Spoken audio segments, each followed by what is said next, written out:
Welcome to Chetana foodie. ನೀವಿನ್ನು ನಮ್ಮ channel subscribe ಆಗಿಲ್ಲ ಅಂದ್ರೆ ಸಬ್ಸ್ಕ್ರೈಬ್ ಆಗಿ. ರೆಸಿಪಿ ಇಷ್ಟ ಆದಲ್ಲಿ ಶೇರ್ ಮಾಡೋದು ಮರಿಬೇಡಿ. ಕ್ರಿಸ್ಪಿ ಆಗಿ ಗರಿ ಗರಿಯಾದ ಟೊಮೆಟೊ ದೋಸೆ. ಬನ್ನಿ ಇದನ್ನ ಹೇಗೆ ಈಸಿಯಾಗಿ ಮಾಡೋದು ನೋಡೋಣ.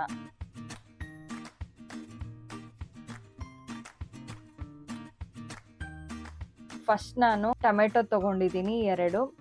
ಅದಕ್ಕೆ ಈರುಳ್ಳಿ ಚಿಕ್ಕದಾಗಿರೋದು 2, 3 ಬೆಳ್ಳುಳ್ಳಿ ಹೆಸಲು, 1 ಸ್ಪೂನ್ ಜೀರಿಗೆ, 2 ಗುಂಟೂರು ಮೆಣಸಿನ್ಕಾಯಿ ಮತ್ತೆ ರುಚಿಗೆ ತಕ್ಕಷ್ಟು ಉಪ್ಪು. ಫಸ್ಟ್ ಇದನ್ನೆಲ್ಲ ತಗೊಂಡಿದ್ದೀನಿ. ಇವಾಗ ದೋಸೆ ಹಿಟ್ಟನ್ನ ತಗೊಳ್ತಾ ಇದ್ದೀನಿ. ಇದು ನೆನ್ನೆ ಮಾಡಿರೋ ಇಡ್ಲಿ ಹಿಟ್ಟು ಮಿಕ್ಕಿತ್ತು, ಅದನ್ನೇ ನಾನು ದೋಸೆ ಹಿಟ್ಟಿಗೆ ತಗೊಂಡಿದ್ದೀನಿ. ನೀವು ದೋಸೆ ಹಿಟ್ಟಿಲ್ಲ ಅಂತ ಅಂದ್ರೆ ಉದ್ದಿನ ಬೇಳೆನ ಒಂದು ಲೋಟದಲ್ಲಿ ನೆನಾಕೊಂಡು ಅದನ್ನೇ ಹಿಟ್ ಮಾಡ್ಕೊಂಡು ಯೂಸ್ ಮಾಡ್ಕೋಬಹುದು. ಇವಾಗ ಕಟ್ ಮಾಡ್ಕೊಂಡಿರೋ ಟೊಮೆಟೊ ಮತ್ತೆ ಈರುಳ್ಳಿನ ಗ್ರೈಂಡ್ ಮಾಡ್ಕೊತಾ ಇದ್ದೀನಿ.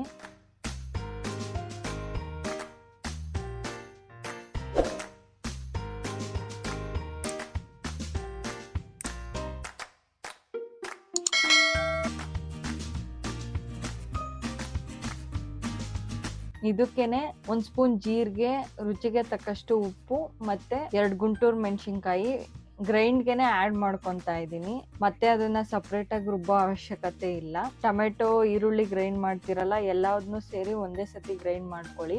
ಇವಾಗ ದೋಸೆ ಹಿಟ್ಟಿಗೆ ನಾನು ಮಿಕ್ಸ್ ಮಾಡ್ತಾ ಇದ್ದೀನಿ. ಸ್ವಲ್ಪ ವಾಟರ್ ಆಡ್ ಮಾಡ್ಕೊಂಡು ಮಿಕ್ಸ್ ಮಾಡಿ, ಯಾಕಂದ್ರೆ ಹಿಟ್ಟು ಗಟ್ಟಿ ಇರುತ್ತಲ್ಲ, ದೋಸೆ ಕನ್ಸಿಸ್ಟೆನ್ಸಿಗೆ ಬರಬೇಕು ಅಂದ್ರೆ ಸ್ವಲ್ಪ ವಾಟರ್ ಆಡ್ ಮಾಡ್ಕೊಂಡು ಮಿಕ್ಸ್ ಮಾಡ್ಕೊಳ್ಳಿ. ಇವಾಗ ಹೆಂಚಿಡ್ತಾ ಇದ್ದೀನಿ. ಸ್ವಲ್ಪ ಹೆಂಚು ಕಾಯ್ದ್ಮೇಲೆ ದೋಸೆ ಹಾಕೊಳ್ಳೋಣ. ಸೇಮ್ ನೀವು ನಾರ್ಮಲ್ ದೋಸೆ ಯಾವ ತರ ಹಾಕ್ತಿರೋ ಅದೇ ರೀತಿಲಿ ದೋಸೆ ಹಾಕೊಳ್ಳಿ.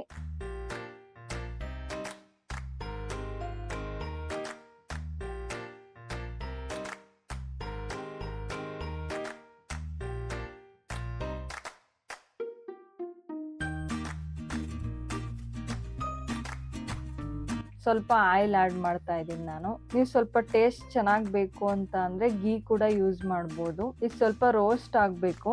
ಟೊಮೆಟೊ ದೋಸೆ ಆಗಿರೋದ್ರಿಂದ ಸ್ವಲ್ಪ ರೋಸ್ಟ್ ಮಾಡಿದ್ರೆ ಚೆನ್ನಾಗಿರುತ್ತೆ ದೋಸೆ. ನಾರ್ಮಲ್ ಸಾಫ್ಟ್ ಆಗಿದ್ರೆ ಅಷ್ಟು ಟೇಸ್ಟ್ ಇರಲ್ಲ. ಇದು ಕ್ರಿಸ್ಪಿಯಾಗಿ ಬರಬೇಕು ಅಂತಂದ್ರೆ ಸ್ವಲ್ಪ ರೋಸ್ಟ್ ಮಾಡಬೇಕು. ನೋಡಿ, ಇವಾಗ ಒಂದು ಸೈಡ್ ರೋಸ್ಟ್ ಆಗಿದೆ. ಇವಾಗ ಇನ್ನೊಂದು ಸೈಡ್ ಬೇಯಿಸ್ಕೊಳ್ಳೋಣ. ಒಂದು ಸೈಡ್ ಚೆನ್ನಾಗಿ ರೋಸ್ಟ್ ಆಗಿದೆ. ಇವಾಗ ಇನ್ನೊಂದು ಸೈಡ್ ಹಾಕ್ಕೊಂಡಿದ್ದೀನಿ ಬೇಯಿಸ್ಕೊಳ್ಳೋಕ್ಕೆ. ನೋಡಿ, 2 ಸೈಡು ರೋಸ್ಟ್ ಆಗಿದೆ.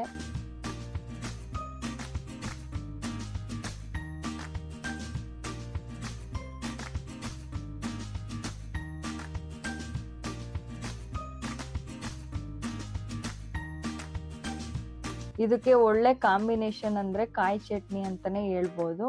ಹಂಗೆ ತಿನ್ನಕ್ಕೂ ಕೂಡ ಚೆನ್ನಾಗಿರುತ್ತೆ. ನೀವು ಒಂದ್ಸಲ ಟ್ರೈ ಮಾಡಿ ನೋಡಿ. ಈ ರೆಸಿಪಿ ಇಷ್ಟ ಆದಲ್ಲಿ ನಮ್ಮ ಚಾನಲ್ ಅನ್ನು ಸಬ್ಸ್ಕ್ರೈಬ್ ಆಗಿ, ವಿಡಿಯೋನ ಶೇರ್ ಮಾಡೋದು ಮರಿಬೇಡಿ. Thank you for watching.